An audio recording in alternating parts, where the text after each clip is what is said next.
La idea es que podamos entre todos de alguna manera entender, ayudar, transmitir este tipo de conocimientos que en general están bastante mal entendidos, ¿no? No quiere decir que esos análisis que se hacen habitualmente estén mal, ¿no? Yo no estoy planteando que están mal. Lo que yo planteo muchas veces es que como mínimo no son suficientes, porque en general, salvo honradas excepciones, que yo he visto muy buenos análisis químicos de suelo, por ejemplo, en honradas excepciones nada más, no es lo habitual, se analizan muchas cuestiones, muchas variables, muchos indicadores, y entonces uno puede inferir, puede interpretar algunas cuestiones que tienen que ver con la calidad del suelo. Lo que pasa es que aquí lo más importante, creo que es la base, es entender qué es el suelo, porque si uno entiende qué es el suelo, puede diagnosticarlo seguramente de otra manera, una manera un poco más integradora, donde no solamente estamos mirando si tiene fósforo o no tiene fósforo, el pH y 3 o 4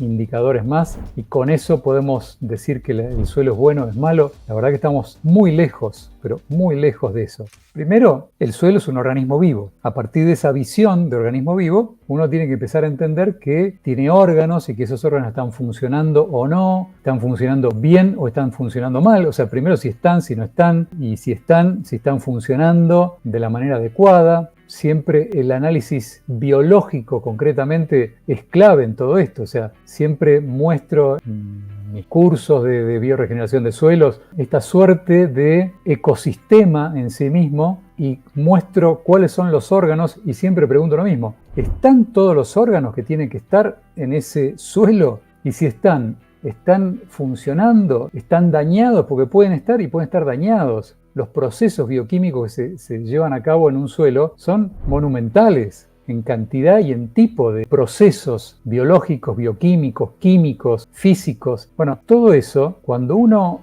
solamente se reduce a ver si hay fósforo o no hay fósforo, si hay nitrógeno, si no hay nitrógeno, y la verdad que estamos meando fuera del tarro, porque esa información no nos está hablando de la calidad, nos está hablando solamente si hay disponible fósforo o si no hay disponible fósforo, como si el fósforo fuera el único elemento que sea necesario, insisto, o el nitrógeno o el potasio, como si eso fuera lo que realmente nos indica que un suelo está bueno o está malo y si eso va a hacer que la planta pueda crecer o no pueda crecer. Estamos lejos de eso, pero muy lejos, muy lejos.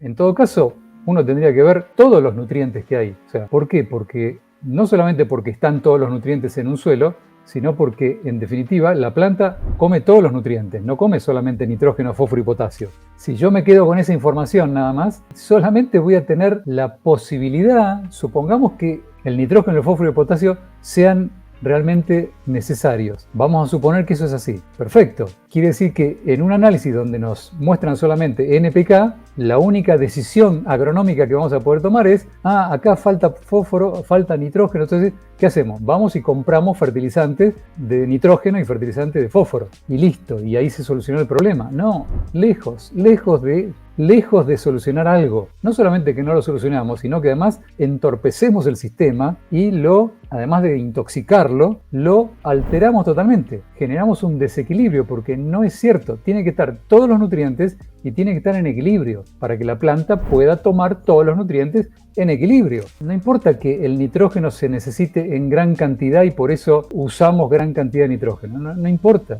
Lo que quiero explicar con esto es que ese tipo de análisis nos lleva a un error importante en cuanto a la decisión agronómica de cómo hacer que la planta se nutra. ¿Por qué? Porque en definitiva la planta se nutre de otra manera totalmente distinta, no agregándole exógenamente este tipo de nutrientes. Incluso no solamente, tampoco, ¿no? Pero digo, la planta, primero, esos nutrientes que uno le pone, en realidad no son comidos por la planta, son comidos por bichos que transforman eso que nosotros le damos, ese fertilizante que nosotros le damos, para que después le llegue a la planta. Entonces tampoco estamos trabajando sobre la planta. Entonces, si no tenemos la biota adecuada que transforme, tampoco estamos haciendo bien las cosas. Entonces digo, hay muchas cosas que nos están faltando al hacer un análisis convencional para poder diagnosticar con eso y tomar una decisión. ¿Claro? Porque en definitiva, ¿para qué nos sirve eso? Para tomar una decisión. Y la decisión, lamentablemente, en el 90% de los casos, termina siendo usemos este fertilizante o este otro, con lo que significa, no solamente en costo, sino lo que significa darle de comer un fertilizante, sobre todo de síntesis química, que son tóxicos. Entonces, no solamente que desequilibramos, sino que intoxicamos. Con lo cual, entramos en un círculo vicioso que no podemos salir más. ¿Por qué? Porque si nosotros usamos esos fertilizantes de síntesis química y generamos una intoxicación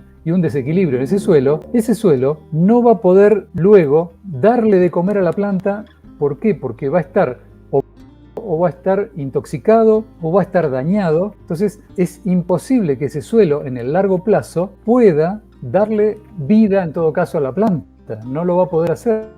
Entonces, ¿qué va a pasar? Nos va a generar una dependencia permanente de los fertilizantes. Es el mismo caso que la droga, siempre lo digo, ¿no? Cuidado con no darse cuenta que ese tipo de diagnóstico, insisto, no es que está mal, sino que es absolutamente insuficiente para tomar una decisión, sobre todo nutricional, de la planta. ¿Qué es lo que nosotros proponemos? Bueno, proponemos otra mirada distinta que nos puede servir ese tipo de análisis, pero como un complemento de análisis biológicos, que hay muchos tipos de análisis biológicos. El que nosotros siempre recomendamos es la cromatografía. ¿Por qué? Porque es el más rápido, el más completo, el más fácil de hacer, es súper económico y realmente nos da una visión de un diagnóstico muy diferente al diagnóstico que nos puede dar un análisis simple de los elementos químicos, sobre todo, con más razón, cuando son solamente los básicos, ¿no? Sí. ¿Te dice algo más de la materia orgánica un análisis convencional? No. Es más, lo más terrible, que no solamente que no lo dice, sino que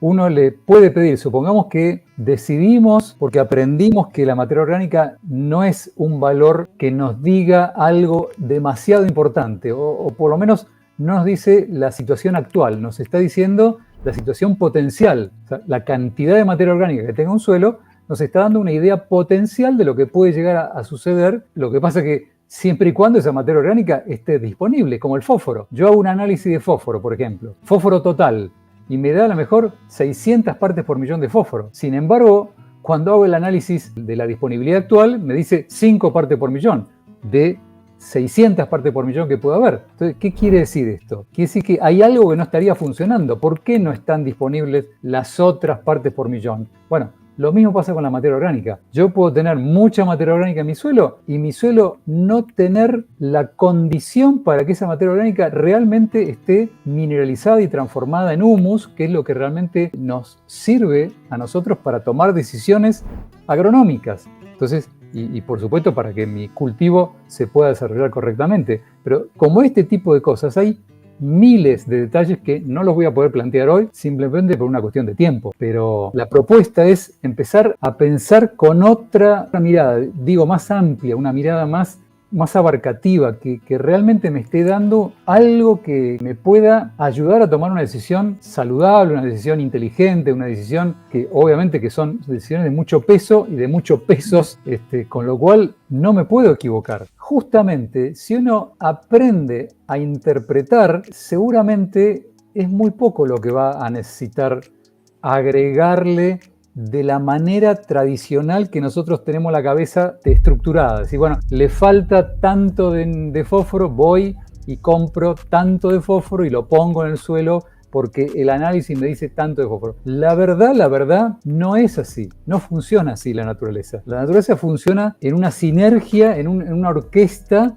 donde todo funciona al mismo tiempo, y eso es lo que hace que al final se disponga el fósforo o el nutriente que sea, y tampoco tiene que ver con deficiencias directas. Muchas veces las deficiencias no son reales, sino que son desequilibrios entre nutrientes. Y no porque esté faltando tal o cual nutriente, sino porque no está en la proporción correcta. Entonces, en la mayor cantidad de veces, es esto lo que realmente sucede. No es que esté faltando, sino que no está en la proporción correcta, que no tiene nada que ver.